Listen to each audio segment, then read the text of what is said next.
Sou o Flávio Rezende e essa é mais uma edição do programa Voz do Cerrado, aqui em parceria com a Rádio Trabalhador. E hoje nós temos aqui, né, como sempre, as gratas presenças do meu amigo Alessandro Aquino e Leonardo Henrique Panza. Eu.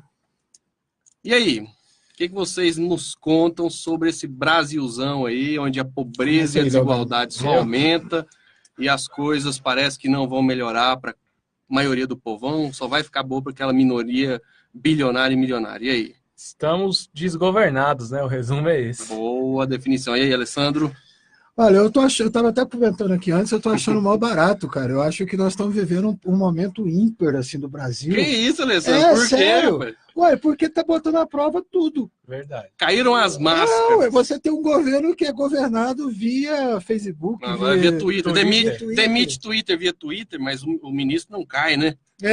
Não, eu acho o seguinte, é um momento ímpar também, desculpa aí para estar falando, porque eu acho que daqui a 10, 20 anos nós vamos poder sentar com nossos filhos, conversar com neto, pessoas.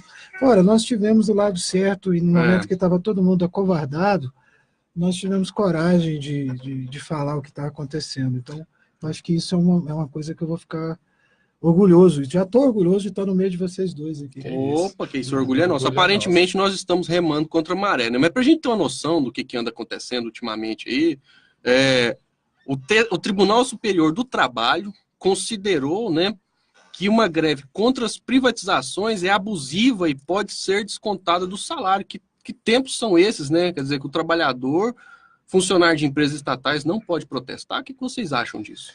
A decisão do colegiado do Tribunal Superior do Trabalho diz que a greve, esse tipo de greve não pode ser de cunho político, né? A questão é que a gente quer saber qual greve que não tem um cunho político.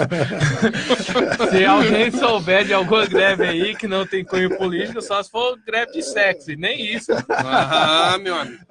Até isso hoje em dia tem, né? Então, assim, convenhamos. É uma coisa de louco. E olha só que o intuito, na verdade, do esvaziamento do direito de greve, quando os ministros citaram, em especial, se eu não me engano, o ministro Ives Gandra, ele citou... Você falou sobre greve de sexo, o que eu já ouvi falar aí é que ele fez voto de castidade, viu? Não, então é por isso que ele tá fazendo isso com nós, porque não é possível. Olha o que o cara me apronta. Você achou uma das explicações, uma. Olha o que o cara me apronta. Ele disse que o direito que o funcionário público, né, da estatal, no caso, ele não pode fazer greve de cunho político, porque isso não condiz com a postura de um funcionário, entendeu? Ou seja, tipo assim, vocês podem vender a empresa e eu não posso falar nada, mas quando lá na frente essa empresa que foi vendida colocar eu for demitido, né, no caso, aí, quem sabe, depois que eu for demitido, eu posso fazer greve. Foi isso, o resumo é esse. E aí, Alessandro? Olha, eu venho defender há muito tempo que eu acho que um dos pilares que fez a Dilma cair foi quando ela justamente não deu aumento para o judiciário. Não, é certeza. Isso é a mais pura verdade, né? Aliás, o Poder Judiciário faz tudo menos promover justiça. E você vê o Judiciário, você vai ver agora o TST, que é a Justiça Trabalhista, ela do lado desses golpistas, né? Porque, na verdade, o governo do nosso amigo Bolsonaro é a continuação do governo Temer. Isso. E aí, o que você vai ver o pessoal falando da Justiça do Trabalho, do qual ele é o representante maior? Vamos acabar com a Justiça do Trabalho. E você não vê a Justiça do Trabalho em nenhum momento até agora, pelo menos eu não vi, se os colegas viram pode falar, que ela está disposta a lutar por ela mesma e lutar também pelo trabalhador brasileiro. Esse cara vindo aí falando isso, para mim isso não surpreende absolutamente nada. É a tendência de toda a justiça hoje no Brasil, seja trabalhista, seja a justiça trabalhista tem um pessoal bom. É por isso que eles querem acabar com ela. É a justiça que funciona, né?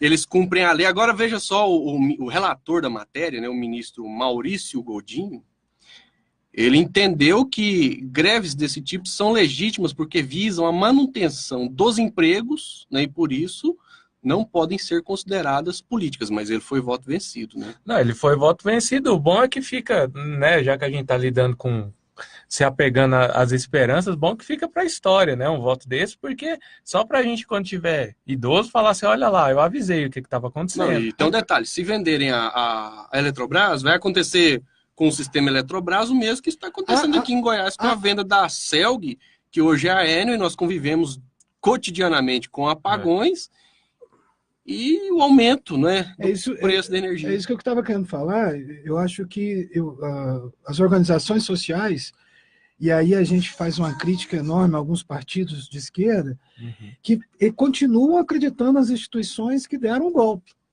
Então, por exemplo, se a justiça trabalhista acha que não deve ter greve, isso aí é o normal, é o que eu estou esperando deles. Agora, o que eu espero das organizações sociais, na verdade, é uma luta contra a privatização. Não, o que a gente não espera da justiça é que eles façam justiça e cumpram a Constituição. Leila Brito sempre nos acompanhando. Um forte abraço, Leila, economista do DIEESE aí, entende bem, sensacional, né? chama ela. Disse que o tema é essencial, vamos convidar. Inclusive, eu fiz um convite para ela no dia não teve, a gente tinha compromisso, né? Mas uma hora dessa nós vamos ter que convencer ela que a nossa feiura, né, é importante aí para, né, levar adiante o debate. Leila, obrigado pela audiência, viu? Sempre aqui nos acompanhando. Mas é essa questão, né? O que a gente vai esperar dessas instituições? Está difícil. Tanto que esse tema da privatização é pesado, é sério, impacta diretamente, né? As pessoas não têm uma visualização de tanto que isso é prejudicial. Mas, por exemplo, quando se fala em redução de impostos, a privatização virtualmente é um aumento da carga tributária. Sim, com certeza. E sem contar que só para colocar aí, qual que é o objetivo da privatização? Dar dinheiro para quem comprou a empresa privada a preço de banana. Toda empresa, o objetivo dela é o lucro. Claro. O objetivo dela é o lucro. Não, e temos um momento assim, não querendo voltar no assunto da passada, mas temos aí a Vale, que foi privatizada. Exatamente. Né? Aliás, eu acho que deveria, para a gente fazer uma discussão se privatização é importante ou não é, se ela desenvolve a economia do país ou não é, seria importante você pegar todas as privatizações que já ocorreram no país e fazer um paralelo, o que aconteceu com essa empresa e o que aconteceu com os preços que essas privatizações levaram à população, principalmente a população mais carente. Eu lembro que eu estava fazendo esse debate, nós pegamos as 3 primeiras privatizações que ocorreram no governo do senhor Fernando Henrique Cardoso. Essas empresas, por exemplo, a Vale, por exemplo, se eu falar números errados, me perdoe, mas vamos supor que ela valia 700 bilhões de dólares. Ela foi vendida por mais ou menos 745 bilhões de dólares. Desculpa, não é que ela valia, o valor que ela comercializava de mercado era 723 milhões. Isso. Quer dizer, ela não foi um processo de mercantilização aí. Ela foi dada. Doada. Ela foi doada. E até o saudoso Enéas, né? Oxalá tivéssemos, né, de volta aquele tipo de extrema-direita que era ele. Ele falava que privatizações são negociatas para transferir o formidável patrimônio nacional nas mãos de uma minoria privilegiada. Exatamente. Gente, talvez as pessoas hoje, né, estejam contra o nosso discurso mais estatista. Só que, por exemplo, vamos nos lembrar que quando a Vale não era uma empresa privada, ela não provocava esses acidentes. E o melhor, aquilo que vinha de lucro voltava para o Tesouro Nacional. Poderia ser investido em obras, né? Eu tenho um exemplo que é um apanhado geral aí dessa situação toda, essa tragédia que a gente vive, inclusive culpa do judiciário. Claro. A Petrobras, em 2014, pagou para o Tesouro Nacional, só de impostos, 100 bilhões de reais. Olha só. Tá? 100 bilhões de reais só de impostos, fora os lucros de todas as empresas subsidiárias que vão retornando para o Tesouro Nacional. E daí para frente, a gente sabe que, trocando em miúdos, o governo só caiu por causa da extrema e absoluta reserva de pré-sal de petróleo. Então, a gente tem uma ideia de quão maquiavélico é esse sistema de privatização, porque ele não tem um objetivo nem um pouco para o Estado e nem um pouco para o povo. É estritamente o contrário. Para a população que está vendo a gente aí, a família nossa, então para a população que está vendo a gente falar, é só você pegar o exemplo nosso aqui de Goiás, pegar a Celg. Sim. Melhorou a sua conta de luz? Não, é aquela história que até o sindicato, o Stilweg, tinha feito na campanha contra a privatização, né? Privatizou, encareceu, escureceu. Ó, o que tem, por exemplo, de produtores de leite aí no interior de Goiás reclamando que perdeu a produção, por quê? Teve gente que chegou a ficar 4 dias sem energia. Qual que é a lógica da empresa privada, né? O acionista majoritário que precisa gastar o dinheiro com luxo, ele olha e fala, ó, se puxar uma linha de transmissão ali, nós vamos ter custo e não vamos ter lucro. Exatamente. Então, se é para deixar as pessoas no escuro, e quando isso vai dar... Quando a gente fala assim, as pessoas têm uma vaga ideia, isso daí, essas empresas públicas estão sugando o nosso dinheiro através dos impostos. Cara, a empresa pública no Brasil, principalmente porque elas são estratégicas, porque são as únicas que sobraram por conta de uma mínima luta que tivemos, elas dão muito lucro. A Celg, em 2013, chegou a dar 800 milhões de reais de lucro. Não, e, por exemplo, eles usam Mas é por isso que elas têm que ser privatizadas, para esse lucro ir para o capital. Mas aí eles usam a geração de energia, no caso, quando é estatal, para atender os... E quando é estatal, tem essa preocupação com a população. Você sabe o que eu por acho? mais que seja precária, mas tem. Quando é privada, não. Tem que remunerar. As pessoas têm que entender que na empresa privada, todo mundo se submete à vontade do acionista majoritário, que é o dono da empresa. Esse cara ganha milhões, bilhões, às custas do sofrimento da maioria da população, que, como diz aquele filme do Tropa de Elite, é a população que financia essa merda. Porque nós brasileiros, como a gente leva muita porrada, a gente tem dificuldade de ver essas empresas como algo que vai beneficiar a nós mesmos e a população. Como algo nosso. Claro. Eu posso contar uma história? Claro. Eu fiz uma viagem para fora do país, estava num país aí, e aí eu estava no correio. Na época, eu vou contar aqui, sou velho pra caramba, na época a gente mandava carta. Aí eu estava na fila, eu peguei, como bom brasileiro, peguei aquela cola, taquei no selo, pá, não sei nem se as pessoas sabem o que é selo ainda. Boa noite, Alice Jonas. Coloquei na carta e um rapaz atrás de mim, em francês lá que eu consegui entender, virou e falou assim, cidadão, não faça isso, porque isso aqui é do Estado e você vai estar gastando o dinheiro do Estado. Então, essa ideia que o Estado é nosso, né, também não é culpa da população. O que é público é do povo, o que é privado é do dono. Não, e tem outra coisa, aquilo que a gente conversou lá no primeiro programa que eu participei, as pessoas acham que o que é público é de ninguém. E, na verdade, o que é público é de todo mundo. E aí eu culpo novamente a mídia mais antiga e mais poderosa do país, a maior think tank do mundo, que é a Rede Globo. Fez um bom trabalho de lavagem cerebral nas pessoas. E assim, para a gente finalizar esse assunto de privatizações, que nós vamos ter que discutir muito sobre isso, até para ver se a gente consegue impedir, o presidente da Vale diz que a Vale é uma joia e não tem que ser responsabilizada pelos assassinatos que ela cometeu em Brumadinho e em Mariana. E aí, o que vocês acham disso? Olha, sem palavras. Fala o que você acha. Eu vou levar tapa agora de vocês dois. Eu acho que, é lógico que ele fez isso para proteger a Vale, os acionistas e tal, mas sem dúvida nenhuma, a Vale ela cumpre um papel importantíssimo no Brasil. Pra você ter uma ideia, o minério de ferro que é vendido hoje da Vale, ele representa algo em torno de 5% do PIB. Aquele crescimento que você teve no governo Lula, que a China comprava tudo, né? Tudo que você botava a China, ferro então, tem 2 grandes produtores de ferro, a Austrália e o Brasil. Foi o que fez o Brasil crescer e ter dinheiro, inclusive, para ter questões sociais. A Vale é tão importante, eu ainda poderia falar assim quem foi que falou essa frase aí que você falou? É o presidente da Vale. Eu falei assim, já que ela é tão importante, então vamos estatizá-la. Isso.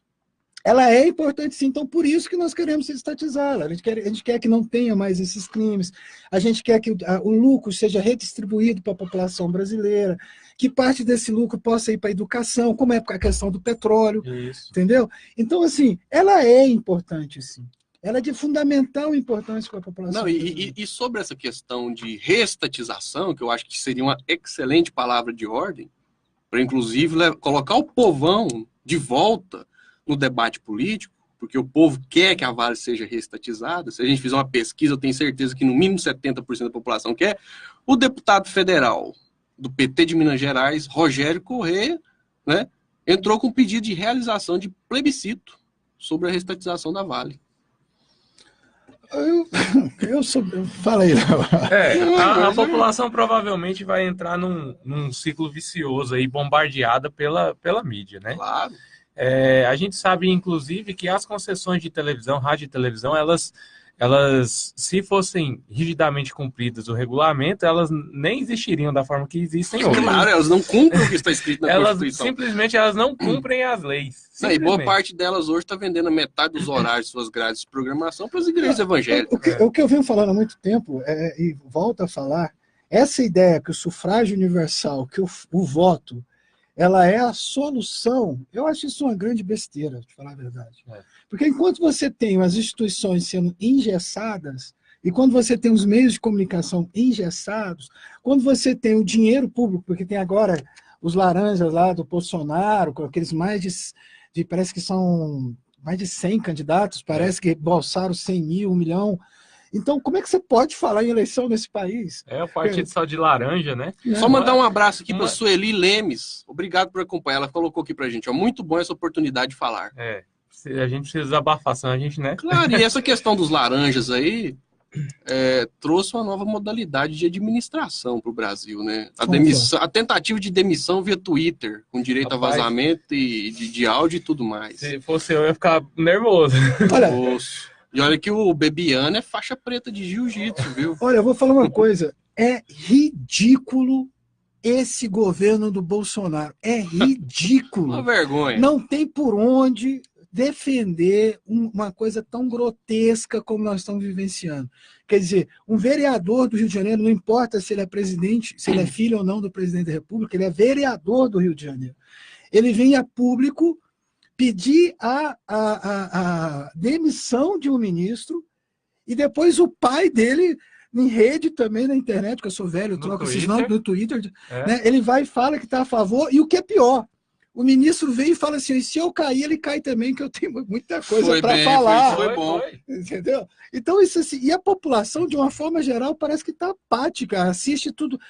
A impressão que eu tenho, Léo, parece que eles estão tontos. Como eles fizeram uma eleição em cima do fake news, da mentira, como eles ganharam uma eleição em cima apenas daquela mentira, e foram 2 palanques, um era o porte de arma contra o PT, era a única coisa que eles falavam, agora eles têm que dar uma resposta. O problema é que eles não sabem o que fazer. Eles não sabem. Olha, o que acontece é tão absurdo que a imprensa aí burguesa, ela estava dizendo, citando o Rodrigo Maia, o presidente da Câmara, como se ele fosse o mediador, o adulto na sala. Inclusive, o Maia defendeu a permanência do Bebiano, afirmando que se ele cair, terão dificuldades para aprovar a reforma da Previdência. Ou seja, isso aí deixa muito claro para quem observa minimamente, tem um mínimo de observação da psicologia que é empregada nessas circunstâncias, de que o Bolsonaro, ele está lá, ele não governa, ele está lá, e os poderes que alicerçaram a eleição dele é que governam, sabe? Ele não tem o poder de decisão, não adianta ele dizer que tem. Pô, se o cara se sentir oprimido por uma opinião de um vereador do Rio de Janeiro, retuita essa opinião e nem comunica o próprio secretário da Presidência da República, que tem status de ministro. Os dois ficam batendo boca na internet, cara. Agora, você sabe uma coisa que eu sou contra o que eu vejo aí na internet? Eu sou um cara que eu não tenho Facebook, né? Eu não tenho Facebook, eu não tenho nada. Sorte sua! Mas eu tento ver lá da minha esposa e tal, às vezes eu entro.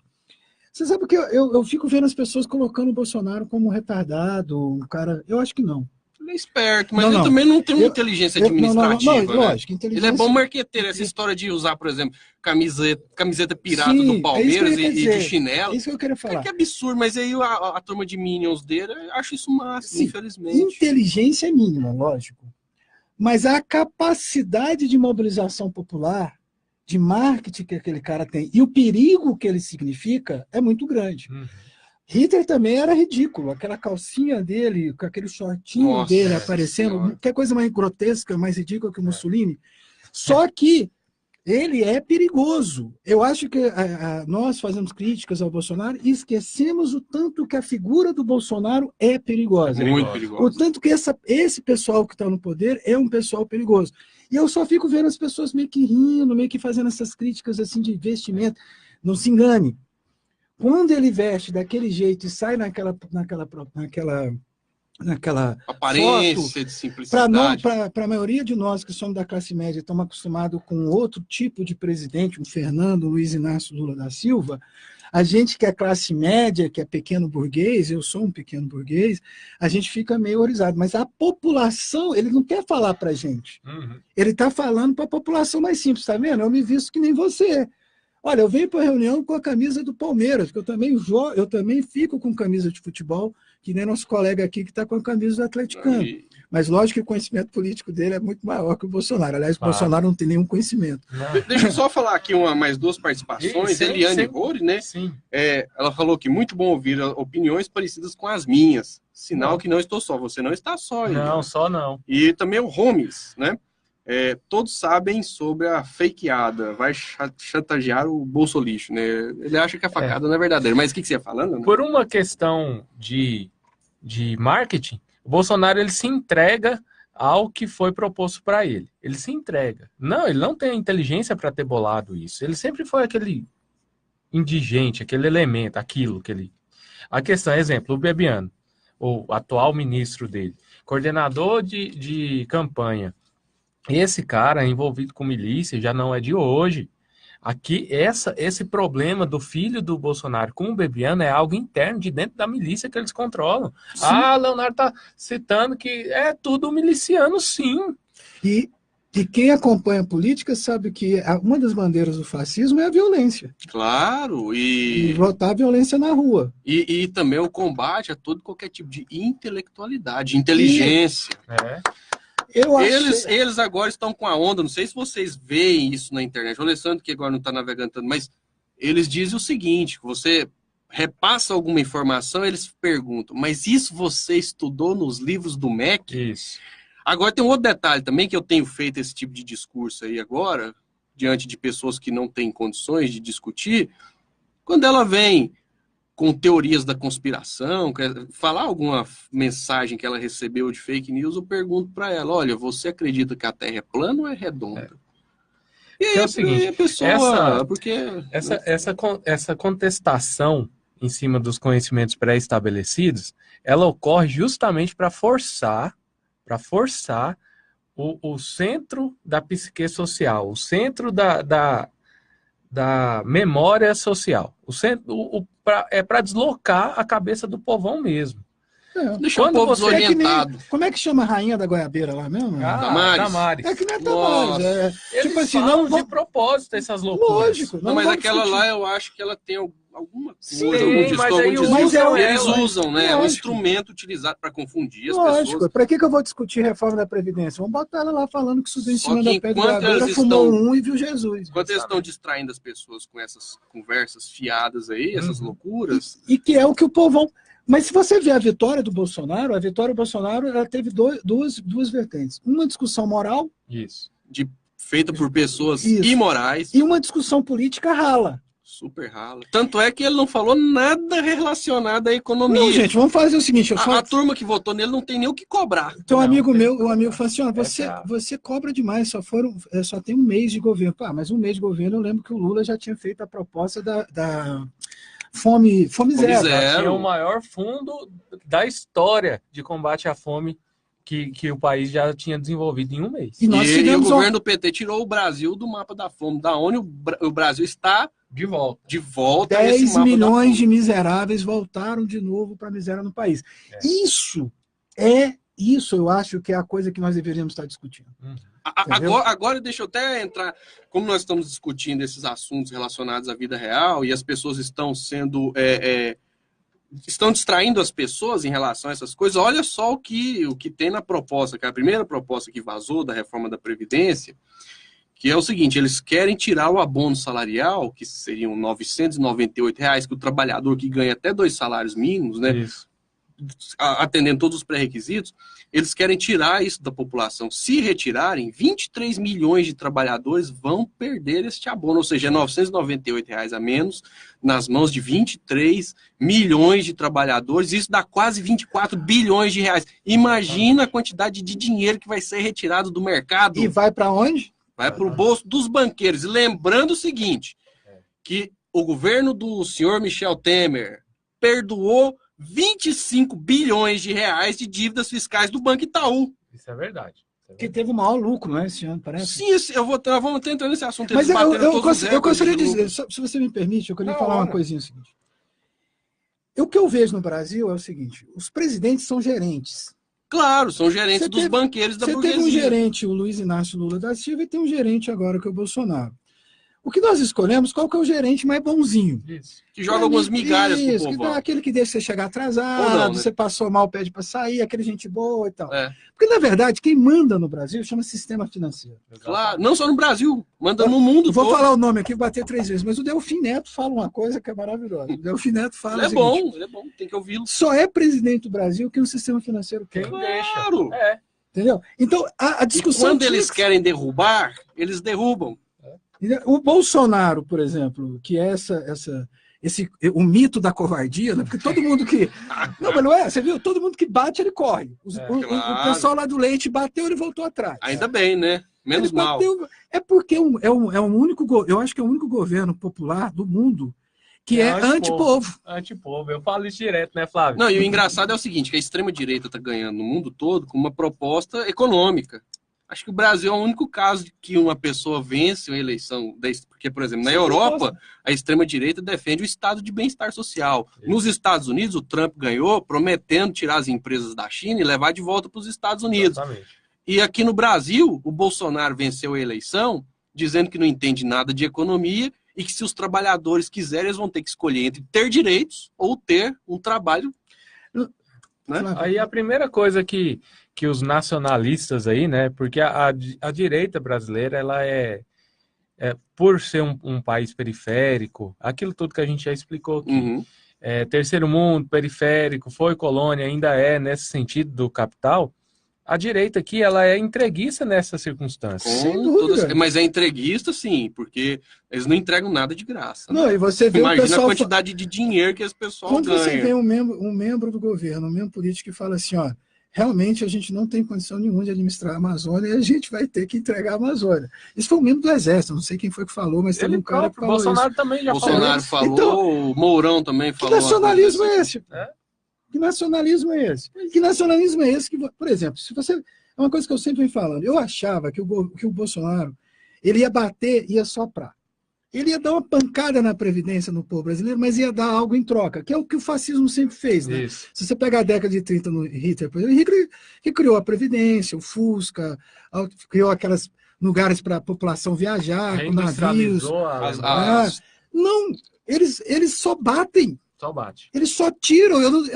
Como é que. Eu até estava falando com um amigo meu que é Bolsonaro. Quem defende ainda, mesmo apanhando, mesmo sofrendo. É porque você hoje virou uma grande torcida, Goiás e Vila, né?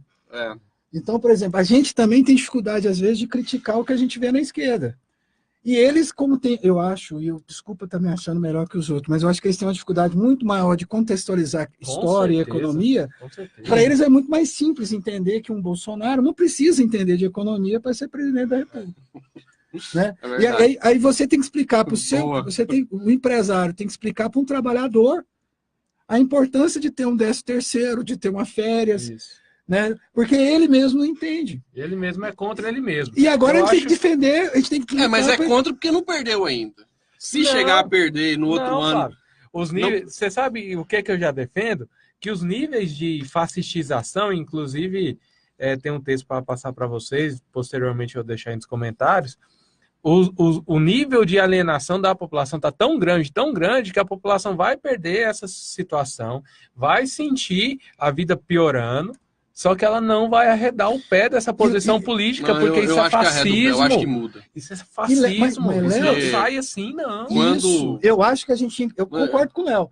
Eu acho que quando assim, usando aquele ditado, quando a água bater na bunda, que as pessoas começarem a sentir falta das coisas, Mas, Rapaz, porque o estômago, quando Flávio, ronca, a pessoa quer comer. Desculpa, Flávio, mas assim, você sabe Não vai morrer você de fome em sabe nome do sacrifício para apoiar um governo Você igual sabe esse. que eu vivo em Aparecida e eu lido com o pessoal carente lá de Aparecida. A falta já está ocorrendo, e muita. E muita. Porque se você tem Mas um botijão... não tem gente que está ficando 2, 3 dias sem comer, igual Tem aconteceu nos anos 90. muito, Flávio. O que é isso, Flávio, Flávio? olha a diferença da nossa vida de 2014 para cá. Não, Nós que tudo somos piorou, classe né? média, a gente já sentiu isso demais. O meu padrão de vida, de todos vocês, desabou. E mesmo assim a pessoa não se toca que isso tem a ver com política. Nós temos 10 milhões de pessoas que...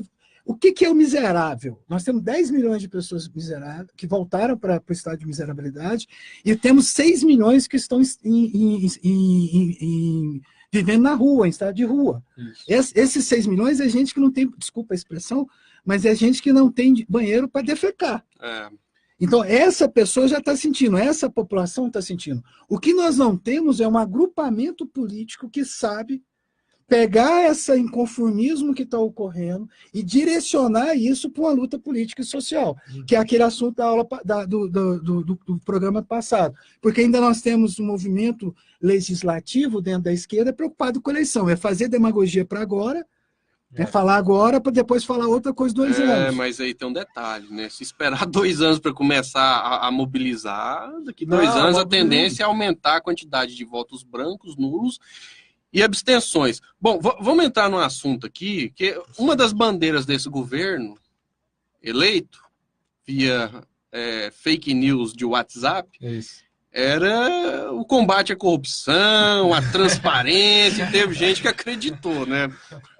Tem gente que acredita em extraterrestre, né? Acredita em Papai Noel, Coelhinho da Páscoa. Eu lembro que até hoje, até outro dia, tinha não sei quem aí falando que foi a campanha mais barata da história. Meu Deus que o cara fez campanha com webcam de casa, roubando a internet do vizinho, fez a campanha e foi eleito presidente. Cara, só do chefe do Laranjal lá, o Bebiano, foi 400 mil para uma gráfica só.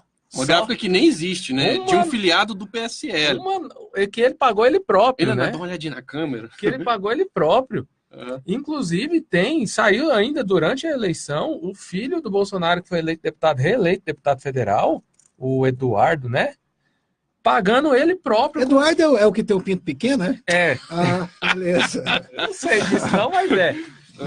Pagando ele próprio, ele usou o nosso dinheiro, já que tá na moda falar isso, a indignação. Né? O pessoal, o fundão, o famoso fundão eleitoral. Ele usou o nosso dinheiro para quê? Para pagar ele próprio. Ele alugou os carros dele, né? Porque ele ganha uma merreca como deputado federal, ele tem um monte de carro lá, deve ser os carros do Queiroz, né?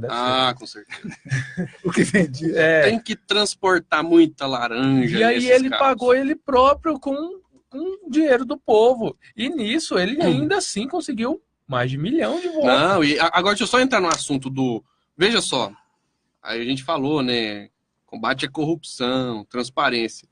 O senhor Sérgio Moro, conhecido também como, por alguns, né, como Mussolini de Maringá, olha só, ele está sendo questionado, né, por ter supostamente se encontrado de forma sigilosa com a Taurus. Aí ele não quer falar. Na hora de vazar a gravação da Dilma e do Lula contra a lei, ele vai lá e vaza. Né? Ele é um ministro de Estado e ele falou que a vida privada dele merece sigilo. Mas na hora de ficar vazando aí para a Rede Globo, não tem sigilo. Agora, né? nem tô falando sobre isso, ele é um ministro de Estado que não estava lá no almoço de família, de aniversário, para comemorar qualquer coisa, numa chácara. Ele é um ministro de Estado que estava conversando com a maior empresa de armamento do país. Ele tem o dever de falar, sim, o que ele estava fazendo naquela reunião. Né? Então, agora, vim falar que se você quer respeito na sua vida privada, então você não se torna um homem público, você não se torna ministro. E tem um detalhe também, né? Ele está meio que fazendo um papel de advogado do Bolsonaro aí, passando pano em todos os erros e todas as evidências contra a família Bolsonaro. Ele sequer responde aos questionamentos da imprensa. Mas aquilo ali é um... Olha, a gente não tem nem adjetivo para o que virou esse elemento. Por que tem gente que ainda acredita nesse cara? O que vocês Presta explicam? atenção, se você tem um juiz Você consegue imaginar, desculpa, eu não gosto dos Estados Unidos, nunca quero visitar os Estados Unidos, mas vamos pegar os Estados Unidos. Não. Você já imaginou nos Estados Unidos um ministro de primeiro grau colocar em rede nacional um grampo que foi feito pela Polícia Federal, né? E podia ter com conversas, que não estava falando nada demais, mas podia ter conversas sigilosas, apenas para quê? Para prejudicar um partido. Depois esse mesmo cara, essa mesma figura nefasta que está aí, ele faz a maior campanha e tira da eleição o principal candidato que poderia ganhar a eleição no primeiro turno. E se torna depois o ministro desse mesmo candidato.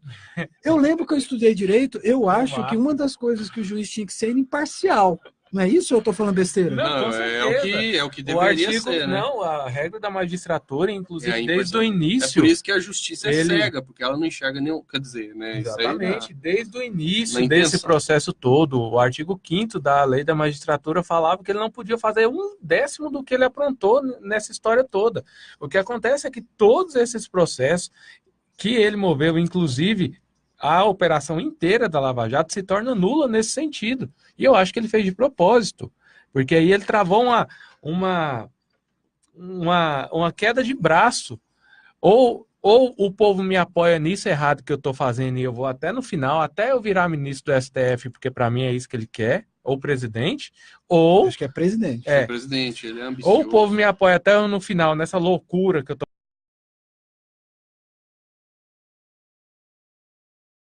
Estamos fazendo o que a direita brasileira, que eu acho genial. Eu acho genial a direita brasileira. Eles fizeram um golpe que foi o golpe mais genial que já teve na face da Terra. Foi de todo lado. A direita, ela impõe debates. E a esquerda e nós entramos nesse debate. Por exemplo, não tem como esse sistema que nós criamos de redemocratização existir sem corrupção. Isso é besteira. Parece que caiu. Né? Isso é besteira, não tem como esse sistema que nós temos desde a redemocratização funcionar sem corrupção. O Estado brasileiro é, antes de tudo, um corrupto, em todos os sentidos. Aí a gente faz o que, a esquerda? No caso da gente mudar a discussão, né, a gente começar a discutir o que? A questão do Estado, o papel do Estado dentro do Brasil, a gente começar a discutir prospecto econômico, a gente volta nessa discussão para o povão da corrupção. Entendeu? E só voltando um pouco do Lava Jato, eu quero falar rapidinho do Lava Jato, me permita aí, aquela velha frase, minha bandeira jamais será vermelha. A Lava Jato, ela... Vou falar palavrão porque falaram que eu podia falar. Pode falar à vontade. A Lava Jato fudeu com as empresas de construção civil no Brasil. Não só dentro do Brasil, mas na América do Sul, tudo, na África também, na Ásia, com a gente perdendo bilhões de dinheiro, e agora quem está ganhando as licitações para construir dentro do Brasil, e esse dinheiro não vai ficar no Brasil porque ele vai para fora, sabe quem é, Flávio? Sabe quem é, Léo? China. China e as empresas, principalmente portuguesas, as empresas de construção civil da Espanha, foram as primeiras, inclusive, é muito estranho, o Moro vai para a Espanha se... fazer qualquer coisa, ele volta, de repente a empresa espanhola vai e ganha um contrato de licitação aonde estava o Odebrecht, onde estava o AS, é muito estranho o combate à corrupção. Pode ir na África, né, fechar negócio. Gente, e aí o Alessandro tocou no assunto que eu acho que é fundamental. Essa pauta moralista de combate à corrupção é burrice. Como diz o presidente do Partido da Causa Operária, é um engano trouxa. Porque enquanto também a esquerda brasileira ficar nessa pauta, achando que vai ter alguns votinhos da classe média, nós nunca vamos avançar em nenhuma pauta concreta e vamos perder todas as batalhas. Eu sou comunista com muito orgulho, então, para mim, o fim da corrupção vai ser o fim do sistema. Enquanto tiver um sistema capital que está envolvido aí, dinheiro por trás, vai ter corrupção. Claro. Não tem como não ter. Está aí no judiciário. Aliás, a gente estava no início do programa e estava começando a falar do sistema judiciário. O judiciário é corrupto. Mas tem gente que acha que não. Para! Você vai falar, aí a pessoa vai e responde, tipo o Ciro Gomes, né? Aí você vai questionar, né, o sistema judiciário, ele vai e responde, o Lula tá preso, seu babaca. Quer dizer, ele quis dizer o seguinte, que a justiça fez a justiça aqui. Hoje em dia, tá de um jeito, e é uma desconfiança que eu tinha desde criança. Rapaz, eu tô achando, e eu já comecei a desconfiar, eu me pegava pensando nisso, eu tô começando a desconfiar que quem os bandidos prendem, na verdade, é quem devia estar solto. Porque eu tô começando a desconfiar desse judiciário. Eu tô dando mais crédito em quem tá indo preso do que... Vamos ser bem realistas. A natureza do Estado, ela é a natureza burguesa, né? Qual que é a função, por exemplo, de todas essas instituições? Se a gente for bem realista, que é proteger o patrimônio das pessoas ricas. Quem que, por exemplo, garantiu a aprovação da PEC da morte, que está matando um monte de gente aí, porque o Estado não tem condições de investir nada? A gente tem, é até ruim e perigoso falar isso aí, porque as pessoas não entendem. Se não fosse a polícia militar chegar ao porrete nos manifestantes, essa PEC, que hoje é a emenda constitucional 95, não teria sido aprovada. Isso é um tema para o próximo programa, inclusive a segurança pública para o povo e não para o Estado. E eu gostaria só de voltar uma coisa, eu como sou de Goiás, talvez eu possa falar isso. Existe também aquela figura que a gente fala, eu falo que é o seguinte, a mania do médico, porque todo mundo acha que médico é suprassumo da inteligência. Né? E por exemplo, a figura do magistrado. Então, se você fala que o cara é magistrado, você fala que o cara é promotor, é quase uma santa dica, né? Isso. É quase um santo.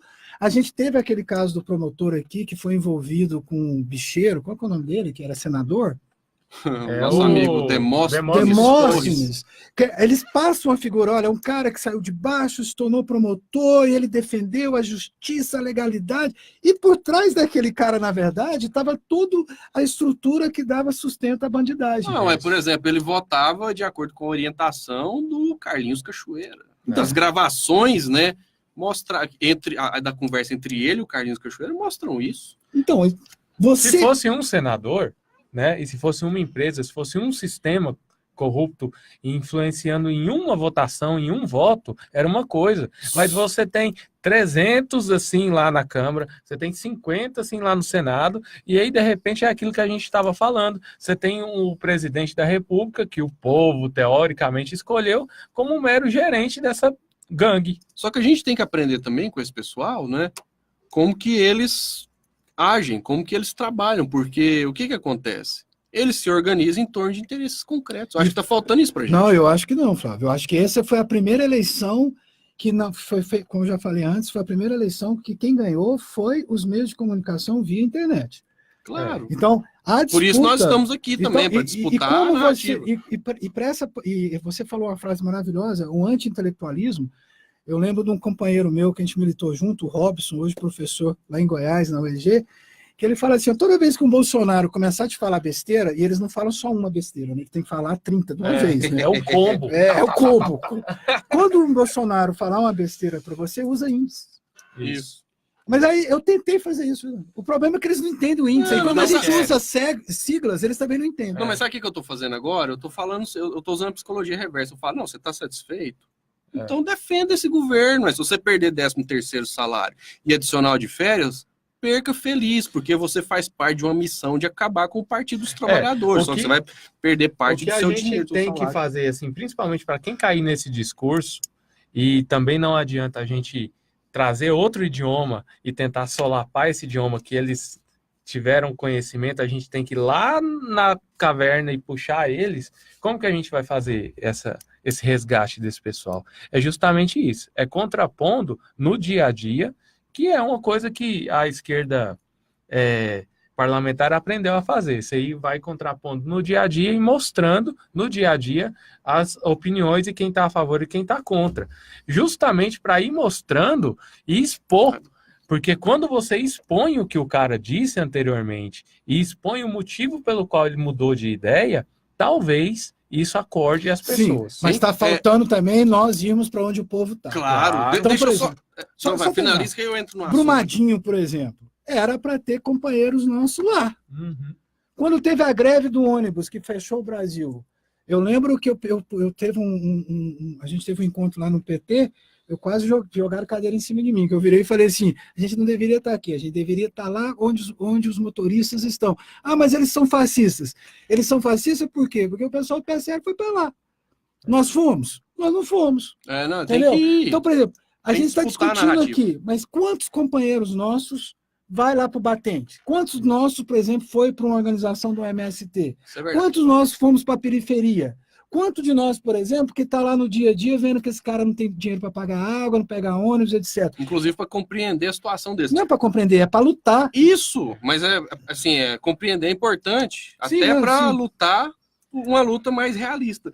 O Edmar Vargas deixou aqui um grande recado. Estou ligado, essa nota 10, né?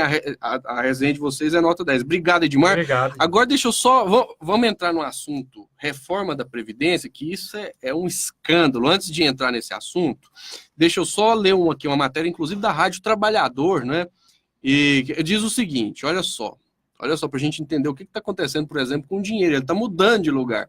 Ó, os 4 maiores bancos que possuem ações na Bolsa, né, lucraram 73 bilhões de reais. Só que aqui nessa mesma matéria da Rádio Trabalhador, diz o seguinte, que estes bancos têm uma dívida com a Previdência Social de 1 bilhão 115 milhões de reais e 235 mil.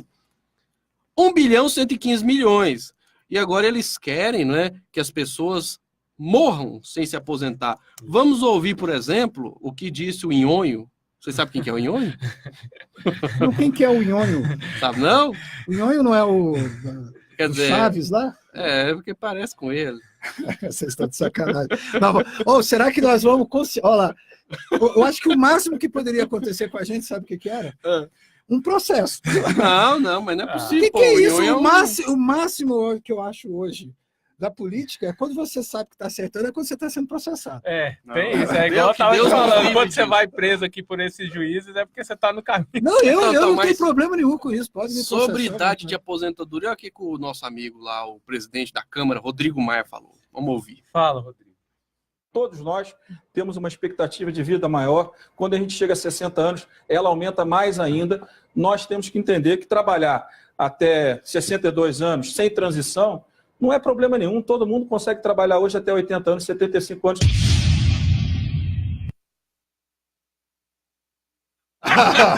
Vai tomar no cu, filho da puta. É muito canalha, né? Olha, Rodrigo Maia. Rapaz... Vai trabalhar numa carvoaria por 80 anos, vai tirar saco de caminhão por 80 anos. Vai ser chato. Vai lá para a agricultura, meu amigo. Vai puxar uma enxada até os 80 anos. Cortar cana. Entendeu? Vagabundo. Bicho é safado. Vagabundo, mesmo, safado. Não, e o nosso querido presidente, que usa chinela e camiseta pirata do Palmeiras para fazer reunião com os ministros, tinha dito na campanha que ele era contra essa reforma da Previdência que ele apresentou. Vamos ouvir o que ele falou? Tá na página do Marco. A expectativa de vida no Nordeste está na casa dos 70 anos de idade. Querer aprovar uma reforma com 65 anos é, no mínimo, uma falta de humanidade. Querer uma contribuição de 49 anos, isso é um crime. Geralmente, os mais humildes, que estão sim concentrados na região Nordeste. Tanto é que a menor expectativa de vida entre as 5 regiões do Brasil, a menor é daqui. É uma maldade com o povo nordestino. Bom, baseado nesse raciocínio aí, então essa reforma não pode passar, porque o próprio mito falou que é uma maldade, né? Mas esse mito só mentiu o tempo inteiro, né? Cara, eu não sei de quem mais eu fico grilado, se é dele ou de quem acreditou nisso. Eu nem sei mais. Eu também estou nessa situação. Eu gostaria, Flávio, não sei se já está no assunto aí da Previdência. Então, sim, vamos entrar nesse assunto agora. Eu gostaria só de explicar rapidamente para a família nossa que escuta, que está aí vendo a gente, o que é a Previdência hoje? Primeiro, vocês têm que entender o seguinte, a Previdência não é só o INSS, a Previdência é a saúde, o INSS e o assistência social. Enquanto você vai falando, eu vou dar uma boa noite aqui. Boa noite, Cláudio Bento. Boa noite, Alexei. Muito obrigado pela audiência de vocês, viu? Então, a Previdência é? A Previdência é o SUS, né? É saúde. Ela é assistência social e é o INSS. De onde que vem o dinheiro? Quem criou isso foi a Constituição de 1988, maravilhosamente bem criada. O que a Constituição fez? Da onde que vem o recurso, não para o INSS, para a Previdência? Vem de várias, eu vou falar alguns. COFINS, vem do lucro das empresas, vem do seu salário, que quando você retira, você pega, aí vamos supor, 11%, vem das empresas que pagam, vem do PIS, vem do PASEP. Então, a gama de recursos para a Previdência é enorme, é muito dinheiro. É inimaginável para nós aqui, pequenos mortais, a quantidade de dinheiro que entra lá. E o que acontece ali? O que é? E uma dessas partes é a aposentadoria, que é dividido no regime geral e no regime público, né? Que é o Então, INSS. são dois regimes, né? Dois regimes. Hoje eu vou falar do regime geral, rapidão. Para você aposentar hoje, o que você precisa? Você é trabalhador urbano, você precisa ter 65 anos de idade e, no mínimo, 15 anos de contribuição. O que é isso? Você tem que ter contribuído mês a mês. Não adianta você chegar lá com 64 anos e pagar tudo para trás. Por quê? Porque quem contribui hoje, ele está contribuindo para quem está aposentando. Então, eu estou contribuindo agora e estou pagando para quem está aposentado. Esse é o sistema que o Brasil copiou da maioria dos países. Então, você para aposentar hoje, você tem que ter no mínimo 15 anos de idade, tem que ter 65 anos homem e 60 anos 15 anos de contribuição. Como? Você falou 15 anos de idade. Desculpa, 15 anos de contribuição. Se for rural e trabalhar num módulo pequenininho rural, de ambiente familiar, ou seja, só a família que trabalha, você não precisa provar o tempo de contribuição, você precisa provar que você trabalhou no meio rural durante 15 anos. Aí você consegue aposentar. Se você trabalha para uma fazenda como empregado, aí você tem que provar os 15 anos como carteira de trabalho, por exemplo. Outra forma de aposentadoria são 30 anos de contribuição. E aí você não precisa ter idade para aposentar. Se você 30 anos, você está aposentado. Outra forma é as aposentadorias especiais. Pode ser 15, 20 ou 25 anos de contribuição. Médicos, enfermeiros, pessoal que trabalha com raio-x, pessoal que frentista, etc. O que a proposta, o que eu vi desse modelo que foi vazado aí, o que eu estou vendo, primeiro que eles estão enganando a população. Eles estão falando assim, a idade vai diminuir para 65 anos homens, há projeto para 62 anos homem, e para a mulher vai subir 62 anos. Já começa uma discriminação enorme para a mulher, que é aquela que tem que trabalhar em dois lugares, tripla jornada, etc. E aí eu vi, porque eu sou perito judicial, né? Então eu mexo com cálculos previdenciários e trabalho com isso, e sou pós-graduado nessa área. Eu vi gente falando para mim o seguinte, que bom, né? O Bolsonaro vai abaixar a idade. Sim, ele vai baixar a idade, só que ele está subindo o tempo de contribuição para ou 30 anos ou 40 anos. 40 anos. Então, na verdade, você nunca vai conseguir aposentar, meu querido, porque ninguém começa a recolher o INSS com 15 anos nesse país e fica 40 anos pagando todo mês sem ter um desemprego. Entendeu? Então, todo mundo vai aposentar depois de 75 anos de idade. Outra coisa que a população não entende, o tal do LOAS, que é aquele que é dado por carente, miserabilidade. O LOAS não faz parte da Previdência, ele faz parte do sistema, o quê? De assistência social. Isso. Que as pessoas não entendem. E quem tem direito a isso? Quem é velhos acima de 65 anos de idade, que está em estado de miserabilidade. O que é estar em estado de miserabilidade? Miserabilidade de Goiás não é o mesmo do Nordeste, né? Então eles criaram um mecanismo para isso. Eles pegam o salário mínimo, divide por 4, acho que isso vai dar hoje, não sei se eu fizer conta errada. R$200. 200 e pouco, 230. Pega a renda da casa todinho, quanto você ganha, quanto que eu ganho, quanto você ganha, divide. Se isso for inferior a R$230, você não tem direito ao chamado LOAS, e só pode receber LOAS uma vez. Qual que é a proposta desse governo? Para começar, ele cria centros de capitalização. Ele vai pegar bancos particulares que vão começar a receber esse dinheiro que a gente deposita. Para você depositar, para você aposentar hoje, você precisa da contribuição sua, do trabalhador, do dono da empresa e do Estado. Eles querem que apenas você faça um depósito tipo uma poupança. O que eles não explicam para a população é que não há menor possibilidade de você poupar 20 ou 30 anos e chegar no final da sua vida você conseguir receber R$1.500, R$2.000 de aposentadoria.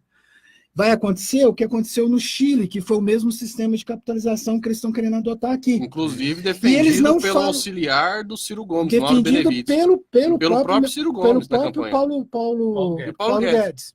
Que é para ver, na verdade, só para terminar rápido. Isso é de uma burrice tão grande, porque você imagina, nós não estamos discutindo a reforma da Previdência, nós estamos discutindo aqui a destruição da Previdência. O que vai acontecer? Ao invés de você já pegar o dinheiro e jogar para um fundo comum, que vai ser utilizado por uma multidão, você forma sua própria poupança. Só que lá no Chile, o Alessandro sabe falar isso aí, Só 90% dos aposentados recebe o equivalente a meio salário mínimo Sim, chileno. mal- E isso está provocando, inclusive, uma onda de suicídio. Não foi só isso, porque olha só, se eu estou contribuindo agora, eu sou professor, tanto mania de escrever.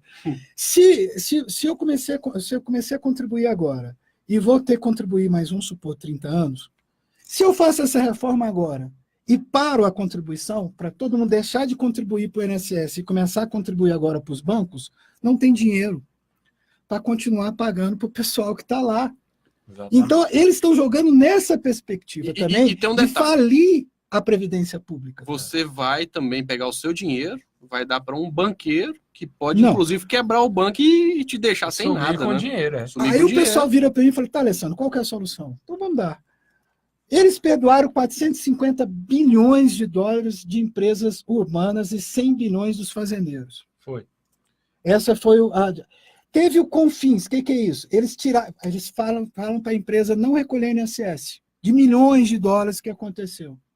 Tem a sonegação, porque o brasileiro é o seguinte, ele fala de corrupção, Mas adora... eu sou contra a corrupção, mas ele mesmo na empresa dele é um corrupto. Ele não paga INSS, ele não paga imposto, ele não paga DSC para o trabalhador, não paga férias para o trabalhador. Inclusive os bancos, como a gente falou anteriormente, devem mais de bilhão. $1 bilhão para a Previdência Então, Social. o que eu estou querendo dizer é o seguinte, primeira coisa, outra coisa, existe a DRU, que a gente chama de DRU, o que fizeram isso? O Fernando Henrique Cardoso, que ele criou um sistema que é o seguinte, eles podem ir lá, pegar, antes era 20%, hoje é 30%, pegar 30% do que está lá da Previdência e colocar em outra coisa. É desvinculação. Significa Foi o que, que eles tem fizeram. dinheiro na Foi o que Previdência. eles fizeram né? agora, aqueles Significa que 600, tem dinheiro. aqueles 606 bilhões. bilhões, desculpa, foi o DRU. Então, e tem dinheiro, É porque se não lógico tivesse que dinheiro, tem eles não iam dinheiro. tirar. É lógico que tem dinheiro. Ninguém vai comprar uma ideia dessa se não quer receber Não, dinheiro. Ninguém vai lembrando- comprar uma empresa privatizada, vai privatizar uma empresa se ele sabe que ela não Não, dá dinheiro. e lembrando que o relatório da CPI da Previdência apontou que ela não tem déficit, né? Nós estamos chegando aqui aos minutos finais. Quer fazer alguma coisa, Leonardo, sobre essa Não, questão? eu acho que a gente tem que deixar bem claro para a população que nós não estamos sendo simplesmente do contra. Na verdade, eu acho que a gente tem que apresentar os objetivos de quem está propondo isso. E a gente sabe muito bem que o objetivo é fazer com que os banqueiros, né, peguem o dinheiro Isso. do trabalhador. E você, Resumindo, um dos Pra eles. objetivos, qual que é, Alessandro? Vai me ajudando a compor os objetivos aqui. Reduzir a força do Estado na redução das desigualdades sociais. Ou seja, deixar o pobre mais pobre e o rico mais rico. Ao Deus dará. O segundo objetivo, levar todo esse montante do dinheiro do povo para render juros para Isso banco mesmo, particular, isso mesmo.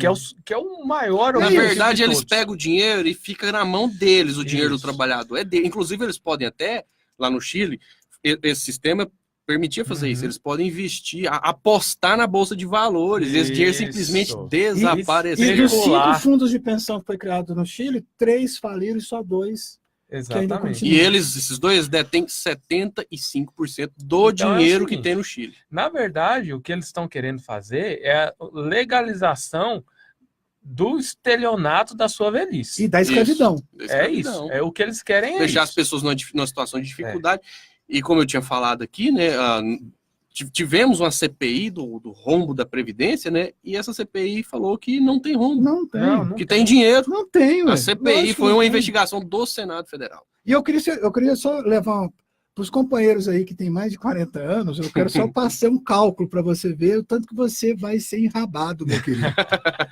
Se você tem 45 anos, meu rei, e você tem 20 anos de contribuição, quer dizer, então, que se você trabalhasse mais 10 anos e contribuísse mais 10 anos, você estava aposentado, concorda comigo? Não são 30 anos de contribuição, independente de idade?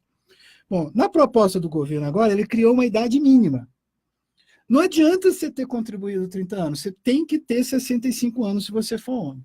Então, se você fizer os cálculos, você vai chegar aos 30 anos, você agora, porque você não vai entrar no período de transição, você não vai conseguir aposentar.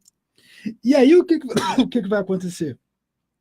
Você vai passar o tempo seu de contribuição da época, e você vai ter que recolher mais 10 anos. Então, você está sendo fazendo um estelionato com você, meu querido.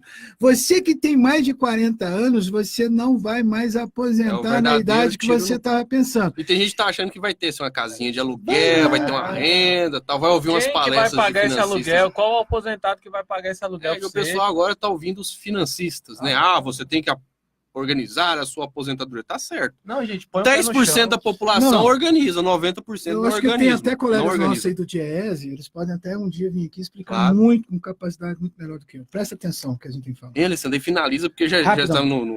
Se você aplica seu dinheiro numa poupança que está rendendo aí coisa ridícula, você não consegue, em 20 anos, ter um montante que vai te dar uns juros para você tirar R$2.000, R$3.000. É o que aconteceu no Chile.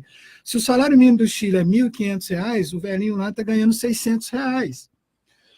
Como eu trabalho em escritório de advocacia, o que eu atendo de gente lá, que eu vou fazer os cálculos, ele vira para mim e fala, doutor, eu nunca pensei que eu precisaria agora, na minha vida, desses R$1.000 do INSS. Claro. Entendeu? Aí eles querem mentir para a população. Outra coisa, hoje o trabalhador brasileiro não consegue pagar aluguel, ele não consegue pagar a comida dele, a água, a luz.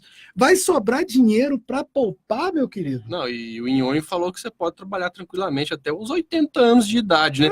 Agora você tem um desemprego... Manda a mãe dele trabalhar até 80 anos. O desemprego e subemprego atingindo aí 27 milhões de brasileiros. E o subemprego? O subemprego, gente. Uma pessoa que não consegue nenhum emprego, nem para pagar o INSS, para pagar uma capitalização dessa, nem emprego não tem. O que vai ser? Continuem odiando o PT e a esquerda, mas pensa no bolso de vocês. Se respeitem, né, Flávio? Isso. Agora vamos finalizar, né?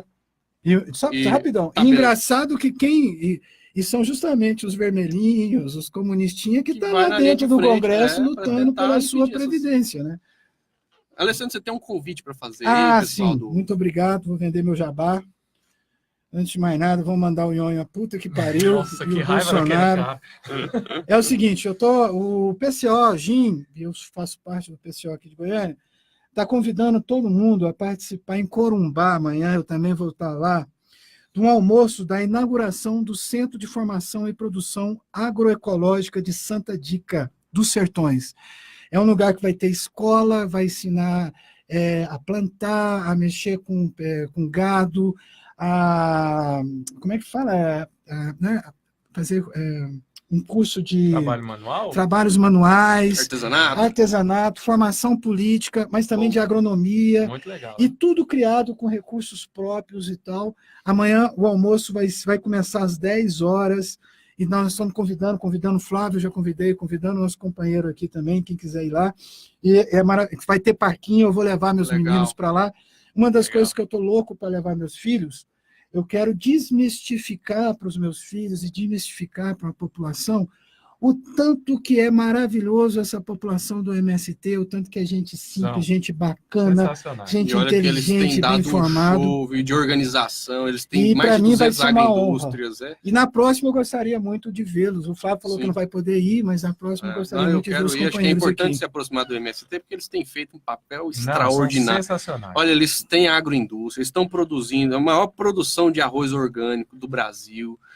E eles estão apontando, inclusive, um caminho para a esquerda, que é essa organização na economia solidária. Inclusive, nós vamos falar sobre economia solidária no próximo sexta-feira. Inclusive, o Brasil é um país tão míope, tão louco de tentar explicar, que, por exemplo, a bandeira da terra é uma bandeira capitalista. Isso que eu ia falar. Entendeu? Por exemplo, nos Estados Unidos fizeram reforma agrária, no Uruguai e tudo. Não deveria ser uma bandeira da esquerda, deveria ser uma bandeira daqueles mas a direita que não é chucra defende a reforma agrária. Mas você lembra no primeiro programa que a gente conversou que nem o capitalismo e o iluminismo não chegou aqui ainda, que a gente está lutando. O capitalismo aqui no Brasil, para as pessoas entenderem, é o seguinte, a GM mostrou o que é, ué. Faz uma ameaça e recebe um monte de subsídios. Exatamente. Mas isso é uma questão também que a gente precisa falar a verdade. O mundo é dos mais espertos. Mas vamos finalizar aqui. Leonardo, suas considerações finais. Olha, eu acho que realmente é mostrar para a população, por mais que muita gente talvez acorde, muita gente talvez não, muita gente não se interessa pela discussão política, porque não é do nosso feitio social, né? Eu acho que o objetivo, inclusive, de estar participando é adentrar na nossa rotina essa discussão política, porque a pessoa não também, a gente não obriga as pessoas a discutirem isso, porque isso não tem que ser obrigatório. Mas o que acontece? Trazer para o nível da discussão um respeito próprio. Olha, essa providência que o governo está tomando, o que você acha, o que vai te afetar? Eu acho que quando a gente lembrar o povo de se respeitar, eu acho que a gente consegue um diálogo com o povo. Com certeza. E eu espero que as pessoas pensem, pelo menos, em si próprias, nas suas escolhas políticas. Eu acho que é esse o caminho. Claro, Alessandro. Eu quero falar duas coisas aqui no ponto final. Uma é a luta contra a reforma da Previdência. Eu acho que essa é uma luta, são duas lutas, eu acho que agora que nós temos que centrar. A aposentadoria que está em jogo. Contra essa Previdência. Essa não é a reforma, é a destruição da Previdência. E outra, não esquecer nunca do Lula livre. Sim. Esquecer, sim, da liberdade, a liberdade do Lula. Eu acho que essas são as duas bandeiras. E eu quero responder uma colega nossa lá da Nova Zelândia, brasileira, que está lá, que falou para mim, mas vocês não estão se perdendo falando só do Lula, só Lula. Eu vou dar a resposta para ela aqui na rádio, eu não consegui falar com ela. Hoje, a única liderança popular que consegue unir todas as organizações sociais, eu não sou do PT, eu sou do PCO, e a gente tem inúmeras críticas ao PT, mas a gente reconhece que o único que conseguiria unir a população agora, que conseguiria unir as organizações sociais como figura, como ser humano, como pessoa, é o senhor Luiz Inácio Lula da Silva. E não esquecer da luta também pela liberdade do Lula. A luta da liberdade do Lula é a luta contra a reforma da Previdência, é a luta pelos miseráveis, é a luta para o pessoal que tem o movimento do homossexual. Então, vamos estar defendendo sempre o Lula livre, e vamos estar defendendo não só um Lula livre, mas vamos defender também um Brasil livre. Amém. E é o seguinte, um abraço ao Deusdete, meu amigo, e ao Ortizon.